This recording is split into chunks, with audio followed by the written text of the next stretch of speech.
যে নিচু নিচু জায়গা আছে আর উঁচু জায়গা আছে, সম্ভবত কারণে এই নিচু জায়গাকে কি বলে সালকাস, আর উঁচু জায়গাগুলো কি Zydus, cerebral sulcus, cerebral Zydus. ঠিক আছে, আচ্ছা তার আগে আরেকটা জিনিস একটু পড়ে নিই, চলো তো। ব্রেনের আমরা বিভিন্ন লোব পড়ছিলাম না, লোব। আচ্ছা লোবগুলো, এই যে এটা কি লোব, ফ্রন্টাল লোব, ফ্রন্টাল। ঠিক আছে, উপরের দিকে এইদিকে কি হবে প্যারাইটাল, এইদিকে কি হবে টেম্পোরাল, এইদিকে অক্সিপিটাল। আর এই যে নিচের যে পার্টটা বুঝাই, নিচের এই যে নিচের পার্টটা বেস, যেটা আমি উল্টা করে ধরি, এই বেস যে পার্ট এটাকে বলা হয় লিম্বিক পার্ট। এখন লিম্বিক পার্ট অথবা লিম্বিক সিস্টেম বলতে কিন্তু অনেক কিছু বুঝায়, এগুলো খুব কঠিন কঠিন কোনো দরকার নেই। মূল কথা হচ্ছে লিম্বিক পার্টে যে যে স্ট্রাকচার আছে, এই মিড ব্রেন, তার মানে ফোর ব্রেন থাকবে না, মিড ব্রেন থাকবে, তারপরে আরো কিছু স্ট্রাকচার থাকে, হিপোক্যাম্পাস থাকবে, তারপর হচ্ছে তোমার ওই যে অ্যামাগডালাল, তারপরে আরো অনেক কিছু 4-5টা থাকবে। ওগুলো আমার ফ্যাক্ট না, কারণ আমি এখানে প্র্যাকটিক্যালি তোমাকে দেখাতে পারবো না। প্র্যাকটিক্যালি এতটুকুই বোঝাতে পারবো যে এখানে মিড ব্রেন অন্তর্ভুক্ত আছে, এবং ফোর ব্রেইনেরও কিছুটা পার্ট আছে যে হিপোক্যাম্পাল, যেটা হিপোক্যাম্পাস অথবা হিপোক্যাম্পাল ফাংশন যেটাই বলো না কেন, হিপোক্যাম্পাস অথবা হিপোক্যাম্পাল এই জায়গাটায় সেটা থাকে। ঠিক আছে, তো এই দুটার প্র্যাকটিক্যালি আমি বুঝতে পারছি। বাকিগুলো এগুলো সবই হচ্ছে তোমার ইমোশনের সাথে রিলেটেড। যত ধরনের যত তোমার ইমোশন সবগুলো নিয়ন্ত্রণ তাহলে কে করে, লিম্বিক সিস্টেম বা লিম্বিক পার্টটা। ঠিক আছে, আচ্ছা ফ্রন্টাল পার্ট কি করে জানা আছে? চিন্তা, আর কি, তারপর না না, হ্যাঁ না না না না না না না না না।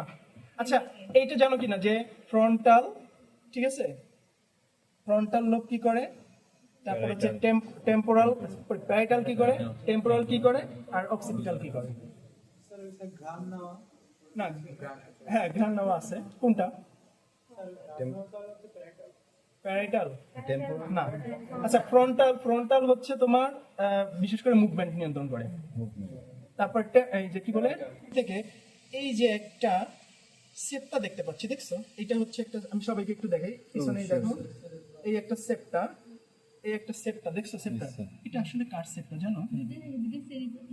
সেমিবল না, এটা হচ্ছে এই দেখো, এই যে ল্যাটারাল যে ভেন্ট্রিকল আছে না, এইদিকে ল্যাটারাল ভেন্ট্রিকল আছে একটা, এই পাশে একটা ল্যাটারাল ভেন্ট্রিকল, ওই ল্যাটারাল ভেন্ট্রিকলের মাঝখানে সেপটা, ওইটার নাম হচ্ছে সেপ্টাম লুসিডাম, অথবা পেলুসিডামও অনেক বইতে লেখা আছে, সেপ্টাম লুসিডাম।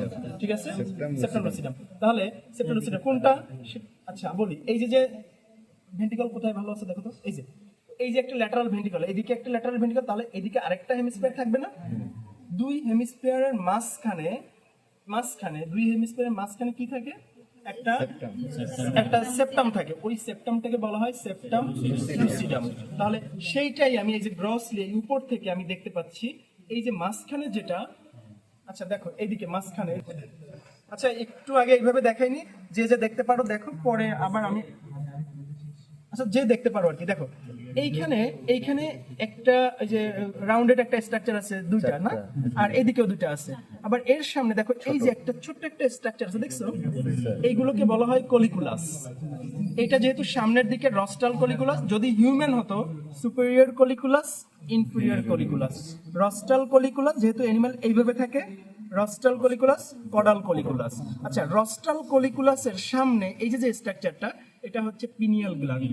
তাহলে তুমি নিশ্চয়ই পিনিয়াল গ্ল্যান্ডের লোকেশন এইভাবে পড়ছিল না, রস্টাল টু দা রস্টাল কলিকুলাস। তাহলে ওকে, এই দেখো, এই আমি ঠিক ধরছি কিনা একটু দেখো তো, হ্যাঁ হ্যাঁ এটা এই হচ্ছে রস্টাল কলিকুলাস, এই কডাল কলিকুলাস।